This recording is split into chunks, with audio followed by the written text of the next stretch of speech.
You are under arrest. You have a right to remain silent. Whatever you say can and will be used against you in a court of law.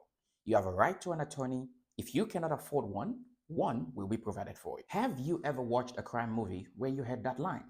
And what if I told you that line didn't always exist and that it came from a real case? Miranda versus Arizona, 1966. So, what happened? And why does it matter even today? Let's break it down. In 1963, a man named Ernesto Miranda was arrested for kidnapping and assault. He was arrested, taken into custody, and interrogated for hours. Eventually, he confessed, but there was one problem. He had no lawyer present, and the police did not mention that he had a right to remain silent. When the case went to trial, his confession was used against him, and of course, he was convicted.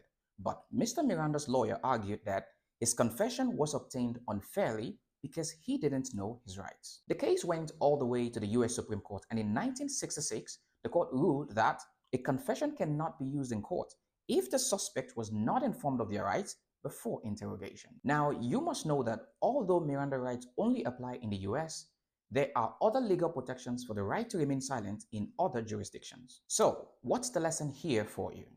If you ever get arrested, hopefully you won't, stay silent, get a lawyer. You have rights and they are there for a reason. Now, here is a twist in Mr. Miranda's story.